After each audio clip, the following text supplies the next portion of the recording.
78 Sports TV here. Salute to the mighty LDBC. Smash the like button, hit the subscribe, turn your notification bell so you'll be notified when I drop a new video. And if you're digging the video, go ahead and share this joint. All right, let's talk about it. Canelo Alvarez, controversial fight, another controversial fight for Canelo. A lot of people felt that William School won the fight. I thought School fought way better than I thought he was. I thought School won about 5 solid rounds. He could have won more than that. It could have been a draw easily. But I ain't even gonna lie to you. For about 2 of them rounds, man, 2 of them rounds, my fire stick was freezing up. The fight was freezing up on me. So from what I seen, I gave Skull 5 rounds. Okay. Now, you know how it'll stick. It'll stick or you know, freeze up and start repeating the same scene over and over again. And then by the time they catch up, now you in the next round. Little stuff like that was happening. So I gave Skull 5 rounds, and I gave Canelo 5 rounds, and the other 2, whatever. Y'all be the judge. But regardless of the fact, I thought that School fought well. I think he needed to beat Canelo. And I say this because we're talking about Canelo. Boxing should be fair to the point where if you outland somebody, you hit them, they don't hit you. If you play that game better than the next man, you should win the fight. But we understand that boxing has a lot of politics surrounding it, and a lot of fans who hate seeing boxing from a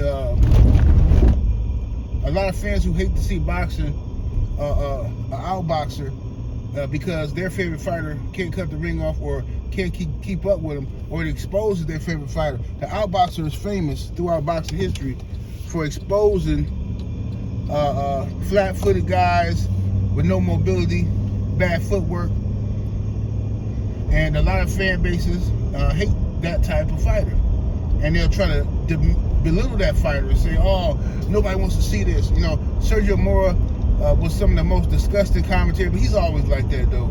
He's always like that. It's like this fake bravado. "Oh, I'm a real warrior. I'm a real warrior. I step toe to toe and I fight." Man, that sounds good until you after your career, you can't talk, you mumbling, and these fans ain't finna do nothing for you. But maybe they'll pay for an autograph. Maybe they'll take a picture with you, right? But after that, they're gonna move on to the next one. And that's one thing Floyd always said that I agree with him about, is when your career is over, these fans gonna move on to the next one, and that boxing gonna move on to the next one. So boxing is called the sweet science, not the slugfest, right? A lot of y'all fake boxing historians and all you dudes that want to pretend like y'all know boxing so much. Go ahead, bro.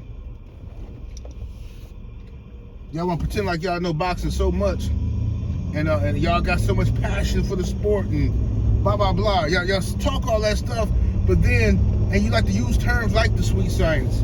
Sound cool, right, to the casuals and stuff. But in reality, you don't enjoy the sweet science. You like Rock'em Sock'em Robot, Rocky movie type fights, because those fights are easier for you to understand, easier for you to call those fights. Oh, God, he lands a left punch. Oh, here comes Ward back with his own left hook. Oh, that's what you like, and that's cool. Those fights are definitely entertaining, for sure, right? But that's not the only style of boxing. And it's even funnier for me to hear guys like Chris Algieri and Paulie Malignaggi or other guys who fought with this outboxer style, who got criticized their whole career. I still remember people just destroying Chris Algieri, saying he was a scrub. All he do is move around the ring and throw meaningless punches and all this type of stuff. And they used to destroy Paulie. You know what I'm saying? Paulie got no punching power. He just move around doing a lot of herky-jerky movements and feints, right? But now these dudes are sitting around critiquing other outboxers and acting like they wasn't those type of fighters. I heard Chris Algieri say, "Oh, well, Well, no, I heard someone say it to Chris Algieri that, oh, well, Devin Haney, he only threw, 18 punches in one round. And I remember Chris Algieri, he threw such and such amount of punches in a total of 2 rounds. He had already thrown more punches. Yeah, and how did that work out for Chris Algieri? Chris Algieri lived with his parents his whole boxing career. He might still live with them. Like, bro, you can't compare yourself to Devin Haney. What Devin Haney has accomplished in his career is more than most of these fighters. He's rich, and I see how y'all keep not talking about the deal he got with Turkey with all the money, but y'all keep acting like he don't got nothing. Whatever, it is what it is. So I don't want to turn this into a Devin Haney video though. But so Skull, many people felt he won the fight. Okay. You know what I mean? And he might have. But with a guy like Canelo, we already know the rules. He coming in up 2 rounds, right? And if people don't see you really putting some stank on it, you know what I'm saying? They're not gonna give you that fight against Canelo. The judges ain't gonna do it. Now, that leads us now to Canelo Alvarez versus Terence Bud Crawford. They had their face off. Turkey gave Canelo a special Ring Magazine belt where all the plates were made out of pure gold and was delivered from the UK. You know it cost a grip because usually those belts are gold plated or some material that looks like gold. You know what I'm saying? But they were solid gold, so that's pretty dope. Crawford and Canelo had their face off. Hey, Bud look, he's sizing up right with Canelo. He's sizing up right. But, it looks like that right now, but he's still going to be giving up some huge size advantage. Not in height. Charlo was bigger than Canelo if you're talking about height. And that didn't mean nothing. Canelo's sturdy, he's solid, he got power. Okay? So Bud is definitely going to have to be careful. And he's gonna have to be careful in his combination punching. He's gonna have to pick his spots, and I'm sure the way I think Bud's gonna fight Canelo is he's gonna fight a safety first fight. I think he's gonna land on Canelo. He's gonna pot shot. He's gonna counter him, and he's gonna get out the way. 1, 2, out the way, in and out constantly. You know what I'm saying? That's what I see Bud doing to attempt to beat Canelo. Now, initially, I said that this was going to be, I said that I didn't like Bud moving up to fight Canelo. I said all these black fighters need to sit down somewhere for these lower weight classes. Stop. I didn't like it when Earl Spence was being pushed to fight Canelo, and everybody kept pushing it. Oh, man, y'all dudes is out of y'all mind, bro. I don't like Canelo either, man, but y'all acting like this dude a chump or something. Canelo ain't no chump, bro. This dude will knock your head off, man. You know what I'm saying? Like, come on. You got to be an expert boxer to beat this dude. You cannot play in his strengths. And go up in there thinking you finna, you know what I'm saying, debo him. That's not gonna happen. You got to box him and know how to do it. You got to be the perfect boxer puncher. You know what I'm saying? Or just a beautiful boxer. So now, I thought initially this was a stupid fight for Crawford. You know what I'm saying? I still think it's kind of dumb, but I understand why Crawford's doing it. I would love to see Crawford have fought Jamal Charlo for undisputed at 154, but the PBC rigged something up to where they basically sacrificed Jamal Charlo to Canelo in order to try to keep Canelo over there with them instead of letting the Bud fight happen. And that would have been a more meaningful fight. It would have been a better fight for the culture, for us. I'm talking about for boxing. It would have been a better fight, man. Like for everybody. But the only person that fight served between Charlo and Canelo was the PBC trying to keep Canelo over there, and they just sacrificed people to this dude, gave him sacrifices and offers, you know what I'm saying? So now I wish Bud would have had the opportunity right after that Spence fight. Once they realized the Spence rematch wasn't gonna happen, man, Bud versus Charlo had the makings of something great, man. And I know Charlo would have beat Tim Tszyu. Everybody was acting like Charlo was ducking Tim Tszyu. Man, Charlo would have dogged Tim Tszyu. And, man, it just would have been great for the culture. Y'all know I ain't lying. Charlo versus Bud, man, just man. It ain't got the same ring to it no more. When Charlo was undisputed, that would have gave Bud the opportunity, right, to be 1, 2, 3 time undisputed. 3-time undisputed. Come on, squirrel. That's just ridiculous. That's why these squirrels be getting murked out here in these streets. Running back and forth. You make a decision, go, man. Try to cut back and run like you Barry Sanders or something. But anyway, yeah, I think it's gonna be a good fight. But like I said, initially I didn't like it, the idea, but I understand because Bud, he's not a very big dude, right?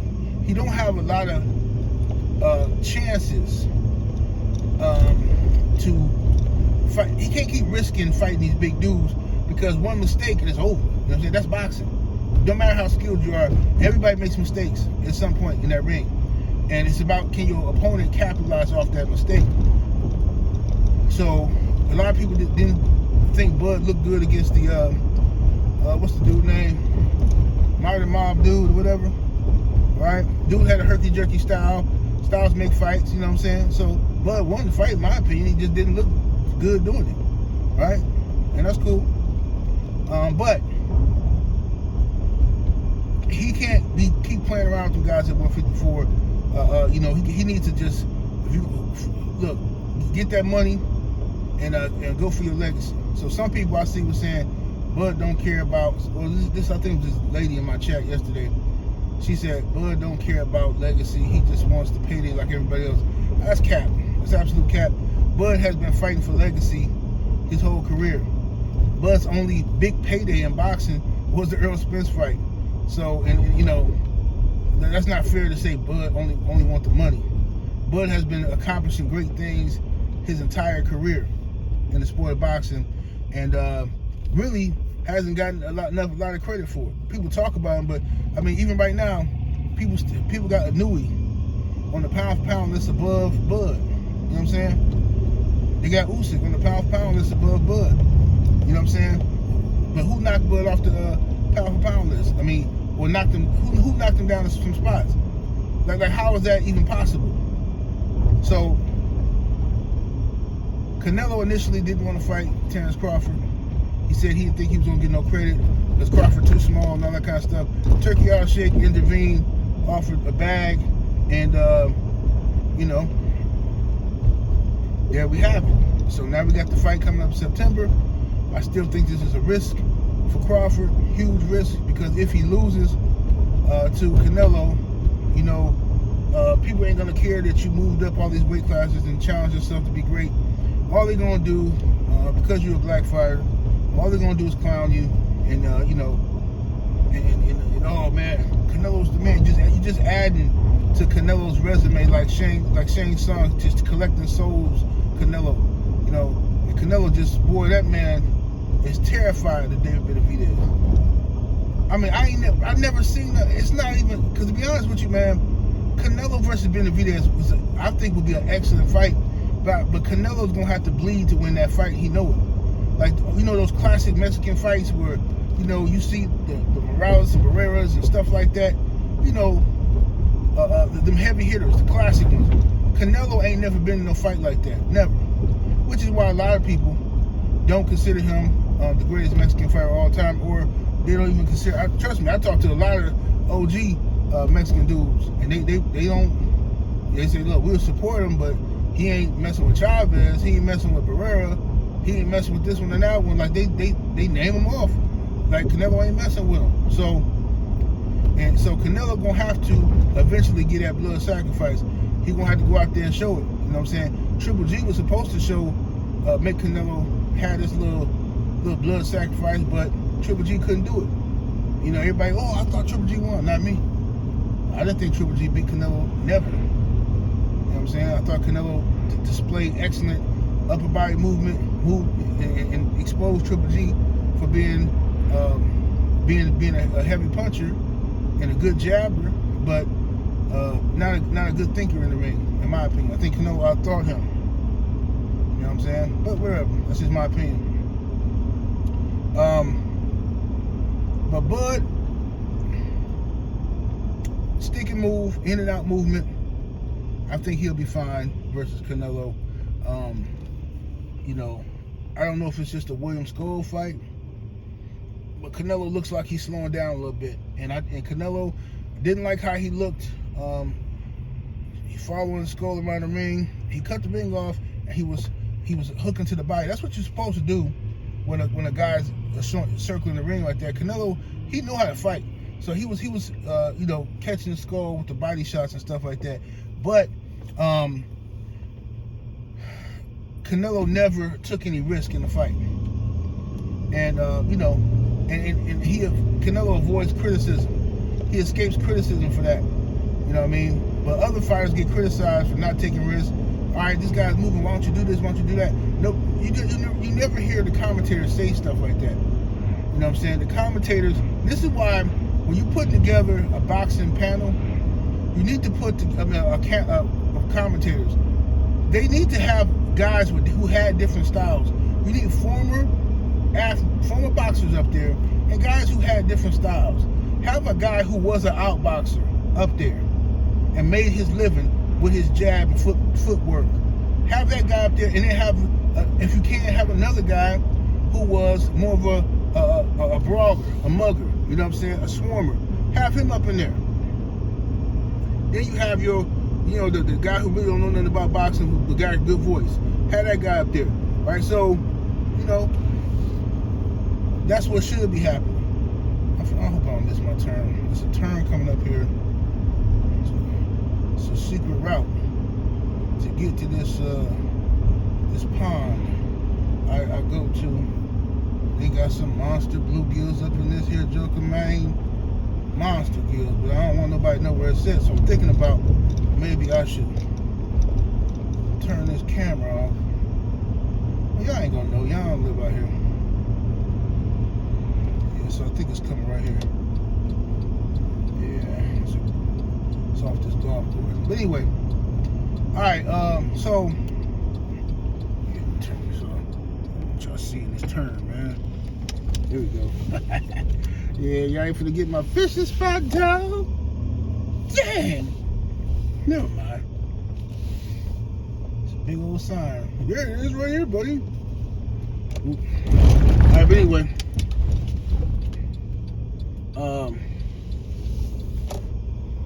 I think Bud and Canelo I think the fight gonna live up to the hype. I don't think it's going to be that's why I heard people up here nailing it. I think it's gonna live up to the hype, but I don't think it's gonna be a knockout. Some people are picking Bud to stop him. I totally disagree. If Bud stopped Canelo, bro, man, do you understand what that means? How good this dude is? And I already said it. A lot of people are piggybacking off of this now. I'm talking about people in mainstream boxing media. I was the first person on here telling y'all, in my opinion, if Terence Crawford beats Canelo, he's top 10 all time. Then all of a sudden, somebody else said it. Then it's spreading all over. I'm like, Lord have mercy, bro. Can I live, man? Can I have anything, man? Why not just say, hey, this is my response to 78. I agree. Say that, man. Give me some love. But yeah, I got Bud top 10 all time. All time. If he can come out here and beat Canelo Alvarez, moving up those weight classes, 3 times undisputed. He will get super paid, and then we'll see if he goes down to 154 again. You know what I mean? See if he go down to 154 again to go for 4-time undisputed. But for that to happen, the guys at 154 are gonna have to fight each other, and somebody got to become undisputed down there. But it's dope to me that Devin Haney, Young Dev, got everybody on that undisputed tip. You know what I'm saying? And well, you know, Bud was doing it too. I ain't gonna say that. Bud was doing it too.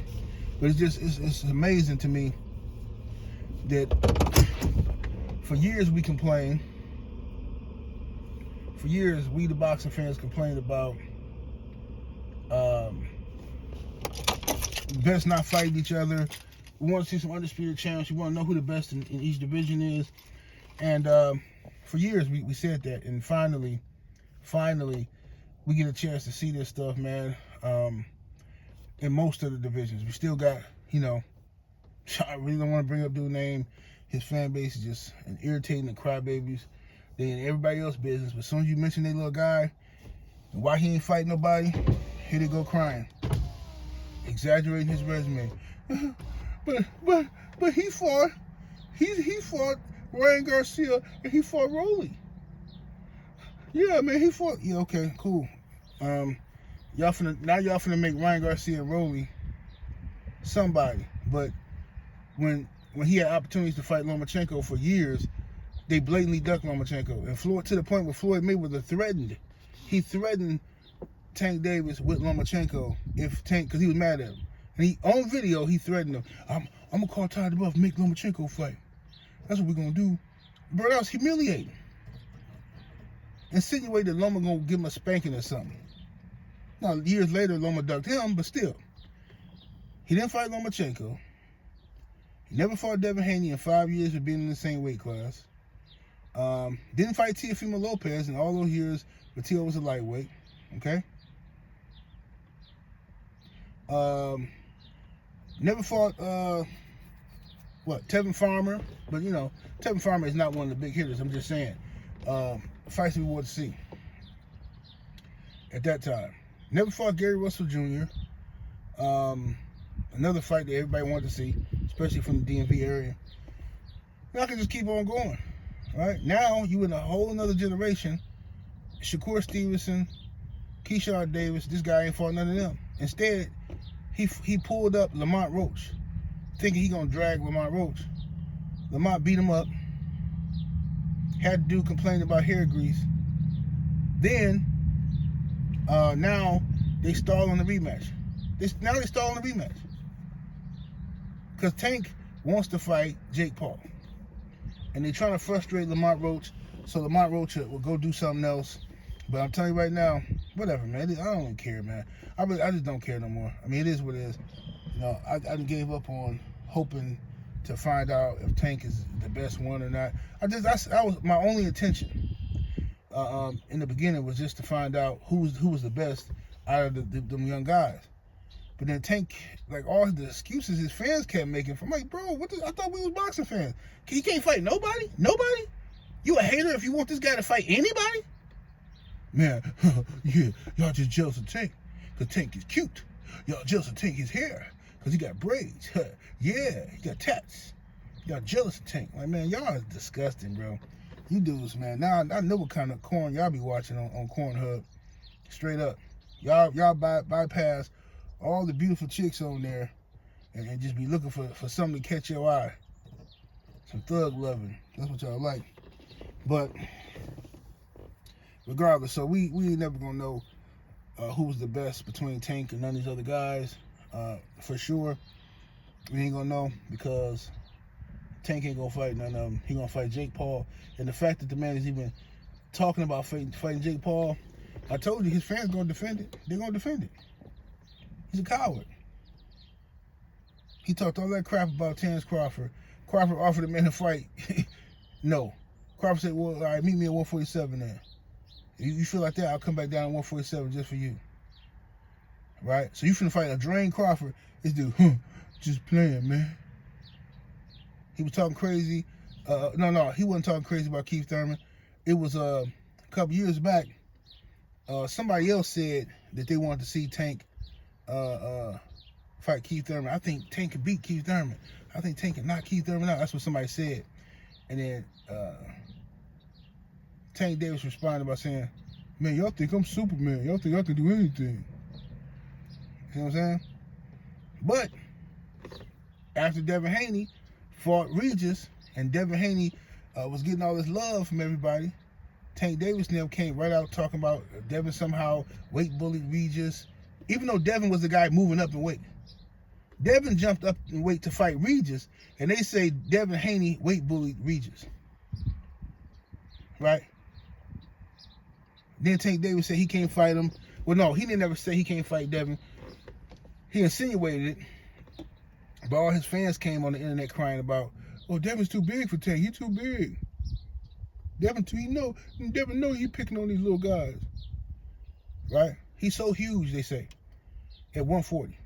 Even though he just moved from 135, going to 145 Regis, Devin is so huge, so much bigger than these guys at 140, right? So they say Devin needs to be fighting at his real weight. His real weight is 147. Cool. So Devin fights at a catch weight against Ramirez, who I told y'all was bigger than Devin. Ramirez is bigger than Devin. Devin fights at a catch weight of 144. He get in the ring unanimously. All these commentators, everybody, Devin looks small. He looks small. Yeah, I think he too small for 147. He ain't got no pop in his punches. His body looks small. Eddie Hearn told me, oh, Devin looks small. He looks small. Everybody said Devin looks small. But y'all, just when he fought Regis, y'all say he was huge. He was so much a big monster weight bully. I told y'all it was cap. It's all cap. But anyway, so we ain't never gonna know who's the best between them guys. We're gonna know who the best. We will eventually know who was the best between Devin Haney, Shakur, Teofimo, Devin Haney, and all them guys. The guys who actually want to fight each other. We're gonna find out who the best is eventually. You know what I mean? But Tank has removed himself from the equation because he wants to fight Jake Paul, right? A guy who's over 200 pounds. He wants to fight him, right? So y'all let me know what y'all think about Terence Crawford versus Canelo Alvarez. Based off of what you've seen from William Skull, how Canelo looked, do you think Terence Crawford can go in there and put on a show and beat Canelo Alvarez? Let me know what y'all think in the chat. Smash the like button, subscribe to the channel. Your boy trying to hit 100,000 subscribers this year. That's what I'm trying to do. Trying to get it out the way. You know, YouTube been playing games with me for a long time. So need y'all to share these videos and subscribe to the channel if you watch me. Make sure you are subscribed. Even if you're watching this video and you commenting, a lot of people tell me they not even sub. They didn't even know they was unsubbed. But check me out though. I'm gonna holler at y'all in a minute. Deuces.